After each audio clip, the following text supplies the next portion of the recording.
Now it's time for Lefties Losing It, and let's check in with CNN. They're trying hard to cope with the reality that the man they and the left has branded as some sort of modern-day Hitler is actually hugely popular in the only Jewish state. There are thank you messages on the beaches of Tel Aviv. There are thank you messages in the leading newspapers of Israel. The nation, its people, are grateful to a leader who has brought their hostages home and brought peace to the region. They're wearing Trump hats in the Knesset, the Israeli parliament, hats that say Trump the peace president. And CNN had to acknowledge that there were plenty of MAGA caps being worn in Hostage Square. And, of course, endless applause for President Trump. Endless applause for President Trump. And when I was there, I even saw people wearing Make America Great Again hats in that crowd over at Hostage Square. But yet, despite all that, despite the fact that world leaders were jumping on planes within minutes of notice to be in the Middle East for this announcement, CNN anchor Jake Tapper, you know, the dude who noticed Joe Biden's cognitive decline only after he stopped being the Democrat candidate. Well, yes, Jake tries to downplay the enormity of this peace deal. Obviously, blessed are the peacemakers indeed, but it is worth pointing out this is a ceasefire deal, right? This is not a larger peace deal about a Palestinian state of any sort and who gets to rule a Palestinian state and Israel gets security guarantees, how, and all that. That is still TBD, right? I mean, yes, but, because the yes, but part of that is that, yes, this is the first phase of this deal where the two key parts of that was a ceasefire and the release of the hostages and also the release of Palestinian prisoners. Just pathetic work there from Jake Tapper, but not surprising. And let's stick with CNN. They have another anchor here, Christian Amanpour, having to issue an apology for insensitive comments suggesting the hostages, the Israeli hostages, were treated better than Gazans. But I regret also saying that they might have been treated better than many Gazans because Hamas used these hostages as pawns and bargaining chips. But that was insensitive and it was wrong. From speaking to many former hostages and their families, like everyone, I've been horrified at what Hamas has subjected them to. Yes, it was insensitive and wrong, CNN. Also wrong was not to keep this deranged Democrat accountable. Here is Jason Crow refusing to give any credit to Donald Trump for the peace deal. How much credit does President Trump deserve for this remarkable agreement? Well, this does need to end the terrible, terrible tragedy we've seen the last couple of years. It's been awful. I don't trust Donald Trump. There's no reason to trust Donald Trump. But I will, of course, work with any administration that wants to achieve those things. Oh, those Democrats are so bitter and petty, aren't they? And so are many of the journalists. And is it any wonder that Donald Trump is telling them precisely what he thinks of them and their activism masquerading as impartial news reporting? Here he is with a rather polite takedown of a Politico reporter. Are you considering walking that back? Who are you with? Politico, Dasha Burns, sir. Dasha, Politico. Politico's gone bad. They've been so wrong about everything. Politico, Politico has been so wrong about everything. Let's get somebody else to ask some questions. Do you mind? Is that all right? Because Politico is fake news. Now, one has to wonder whether this incredible achievement by Donald Trump will lead to a cure for TDS, Trump derangement syndrome. Here is TDS sufferer and pretend token conservative on The View, Elisa Farah. She promised to wear a MAGA cap on the show, on The View, if Trump got the hostages out. Remember this? My point when I say I'm not going to be apocalyptic, it's not changing a tune. It's not making every single thing a 5-alarm fire. Yeah. If he does good, if he gets the Israeli hostages out, I promise I will wear a MAGA hat for one day on the show and say, thank you for doing it. Yeah. She'll knock it right off my head. Well, she lied. She didn't wear the cap. We had someone check. Are we surprised? I'm not. Now, before we move on to more cases of incurable TDS, let's check in with what is happening in Virginia. Now, there is something wrong, terribly wrong, with the modern Democrat woman. It's not just the squad. There are so many exhibiting signs of lunacy, signs of hysteria and indecency, unable to call out the most reprehensible of behaviours. Watch Virginia Lieutenant Governor Winsome Earl-Sears. She's the Republican candidate for governor. She questions Abigail Spanberger about why she hasn't asked Jay Jones, the Democrat nominee for Attorney General, to step down after his vile behaviour was exposed. Now, watch this. It's quite chilling. That's why I'm wondering why my opponent won't say beyond it's abhorrent and disgusting, why she won't say it is not okay and that he must leave the race because Jay Jones advocated the murder, Abigail, the murder of a man, a former speaker, as well as his children who were 2 and 5 years old. You have little girls. What would it take him pulling the trigger? Is that what would do it? And then you would say he needs to get out of the race? Abigail, you have nothing to say? Abigail, what if he said it about your 3 children? Is that when you would say he should get out of the race, Abigail? You're running to be governor. She just stood there with a grin on her face, a smirk. If that isn't disqualifying, then I don't know what is. If Virginia votes for that, if leftists want to stand behind that woman instead of Winsome Earl-Sears, then they deserve everything they get. Now, let's get back to examining whether TDS, even some of the worst cases of TDS, can be cured. I'm not convinced, but I've got to say Bill Maher gives me a little bit of hope. He suffered from a severe case for years. Yes, Bill Maher, despite being occasionally sensible, suffered from stage 4 TDS and did everything in his power to ensure Donald Trump would not be re-elected. He was right there with loony Robert De Niro spewing absolute craziness. If he wins the election, you won't be on the show anymore. He'll come looking for me. There'll be things that happen that none of us can imagine. That's what happens in that kind of a dictatorship, which is what he says. Let's believe him. Take him at his word. I did from the beginning. Yeah. I mean, I said from the very beginning, this guy is never going to concede power, and he still hasn't. No. He still hasn't. He still admitted he lost the last election, and he advertises that he will go on. But Bill Maher's had a recovery, somewhat of a recovery that was turbocharged when Kid Rock organised a dinner with the president. Now he is singing his praises and trying to make other TDS sufferers see sense. Here he is with Hollywood actor William H. Macy. You cannot ever deny success. You just have to give your respect, even if it's not your thing. Have the humility to give it up for enormous success on any level. I agree. Trump, not my choice, didn't vote for him, but somehow, a lot of people did. And he's... I can't deny the success. I can't either. Yeah.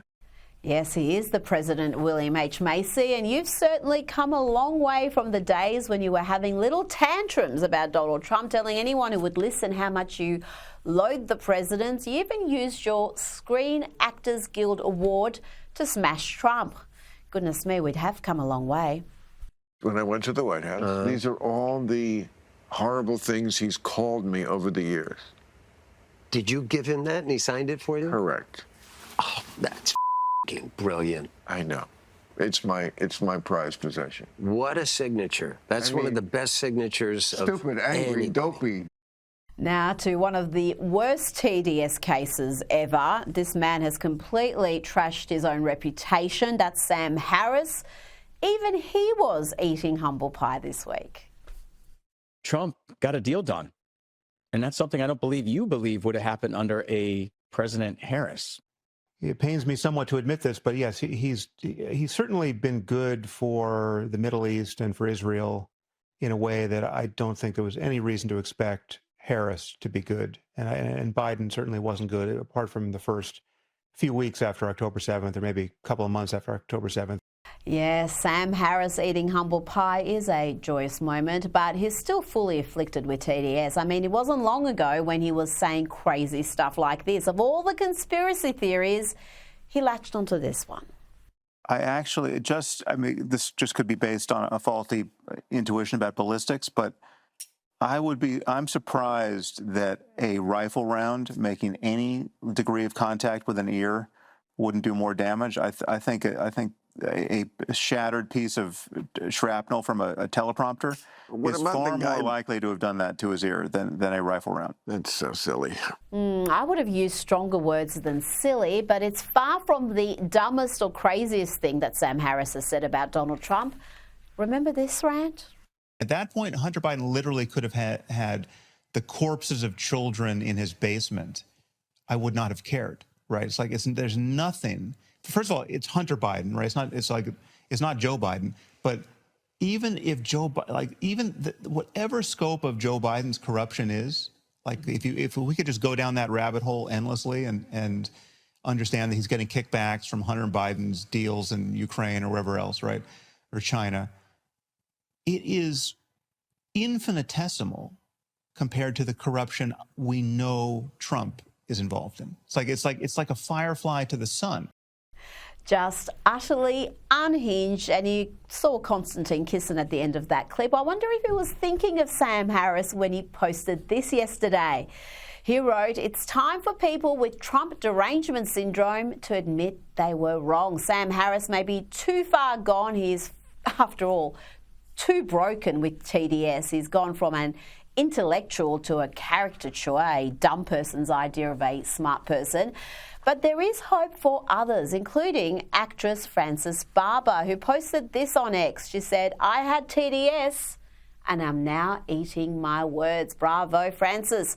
Well, thank God for that. A woman who most certainly does not have TDS is the 2025 Nobel Peace Prize winner, Maria Corina Machado. Now, we all know why Trump didn't get the award. It had nothing to do with deadlines. He should have got it in his first term for the Abraham Accords. But this year's winner dedicated the award to the president. This is a gracious woman. Hopefully, she'll be the next president of Venezuela. And they decided to dedicate it to President Trump because he deserves it. Because not only has he been involved in only a few months in solving 8 wars, but his actions have been decisive to have Venezuela now at a threshold of freedom after 26 years of tyranny. Now, you know you're winning when Saturday Night Live tries to mock you, but just ends up making you look cooler. Here is SNL recreating Pam Bondi testifying before the Senate Judiciary Committee. You say that the troops are there to protect ICE facilities, but why is ICE there in the first place? I don't know. You'll have to ask Homeland Security Director Kristi Noem. Well, she isn't here. What if she is, though?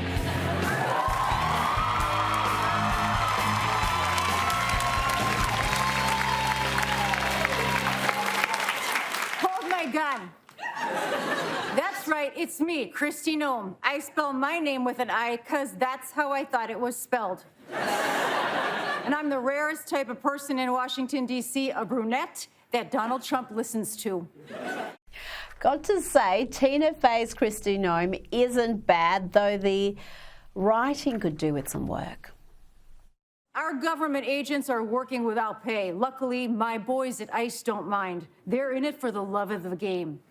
And how did I find them? By running ads like this. Do you need a job now? Yeah. Are you a big tough guy? Yeah. Tough enough for the Army or police? No. But do you take supplements that you bought at a gas station? Daily. Yep, the look is on point, but the writing is a bit lame. Let's look at a clip an ex-user put together to improve that skit. They're in it for the love of the game. And how did I find them? By running ads like this. Lord have mercy. Yes. I can't help but solve it. What's on my headache, but for my target. Extra retarded, should have been about it. Think out like I'm Calvin, cause I piss on them regardless. 2 perks I just started, 4 perks feeling gorgeous. Joining me now is comedian and host of Primetime with Alex Stein on Blaze TV. Alex, the culture is changing. Saturday Night Live might even become funny again. Well, I mean, Rita, look what they had to do. They had to go back to Amy Poehler and Tina Fey. And you know, even though they are liberal, those two are very talented, especially Tina Fey. I used to love her show 30 Rock. And I thought the impression was funny. And to be honest, you know, the gun stuff looks really cool. If they really wanted to make fun of Pam Bondi, they just should have talked about the Epstein files, because we have not forgot about that, Pam Bondi. We want more transparency when it comes to those Epstein files.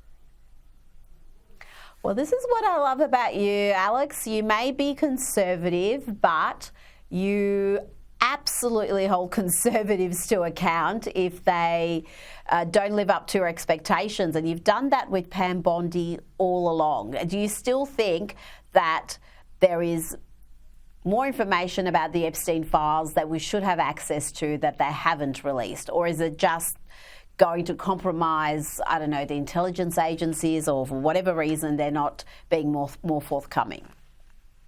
Well, 100%. I think it implicates people that are classified. There's levels of information that us normal American citizens will never be privy to. And even if the president was to release this information, you know, they could be held accountable for it. So, you know, it's just kind of like simple math. If they won't release it, it's because whoever's involved is such, you know, high level that they cannot be revealed. And I guess it doesn't really necessarily all fall on Pam Bondi, but when the Trump administration campaigned on the Epstein release, we want the Epstein files. And I think that the mistake that Pam Bondi made was doing the public, you know, binder, you know, debacle. That was a terrible, terrible plan, and that couldn't have gone any worse. So I think Pam Bondi handled herself great when she was getting lectured, you know, by all those politicians.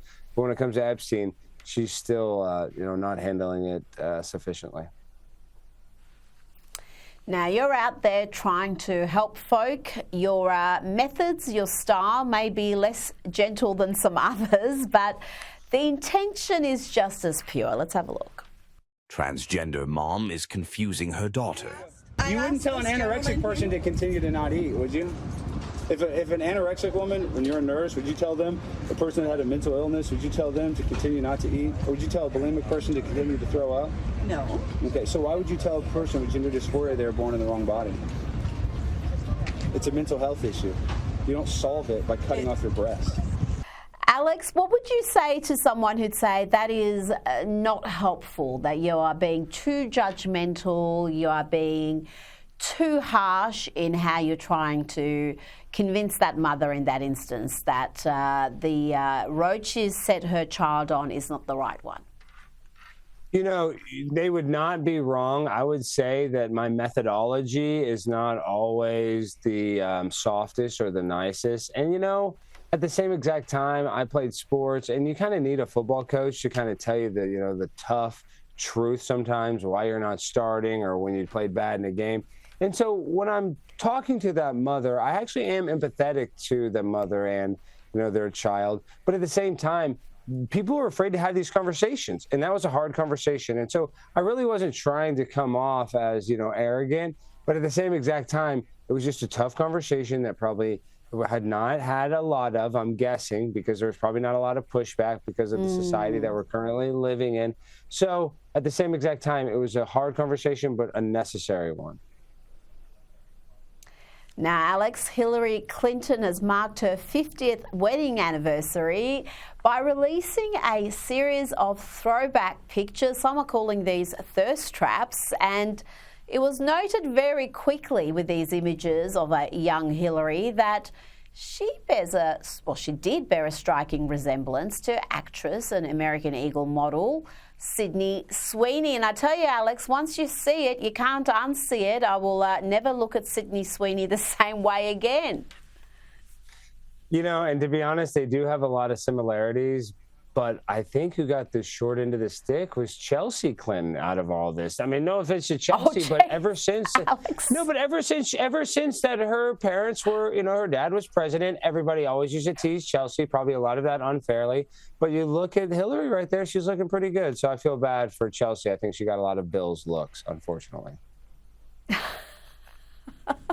I did not think you were going to go there. But do you now have a bit of a crush on Hillary? Because you got to say she was a very attractive young woman indeed. Beautiful on the outside, possibly ugly on the inside. Now, Alex, you are part of the Joyful Warriors. Of course, Charlie Kirk was the Joyful Warrior, the OG. You are part of a group of influencers who are going to be on tour. I've seen the posters for this, and I can see at least one far-left TDS sufferer on that list, Angela there. What do you hope to achieve with this tour? Are you going to be having these difficult conversations between left and right? What's the goal here? Well, I'm so lucky. You know, this is specifically a Moms for Liberty event that is being sponsored by Turning Point. And so we are going to have people that have different viewpoints and kind of just talk about how Moms for Liberty, technically it's a nonprofit, so it's not necessarily supposed to have a political viewpoint, but it is, you know, kind of right-leaning. But there's moms that are all about, you know, freedom of speech and that want to go speak up at, you know, school board meetings that, you know, might be afraid or might be nervous. So that's kind of where I come in and I fit in, probably trying to encourage the mothers to go speak and be more vocal at their city meetings and their school board meetings. But Angela is kind of coming there and giving the perspective of kind of pretending to be a lib. And she is liberal, but I'm just saying, but being outspoken, being a bold lib. So just kind of seeing all of our perspectives. And obviously there's, you know, Caitlin Bennett, who is, you know, very big on YouTube, and she's very unapologetically herself. So different people with different styles and kind of how we get our message across and hopefully encourage other moms to be more vocal and passionate about the things they care about the most. Alex Stein, thank you for your time.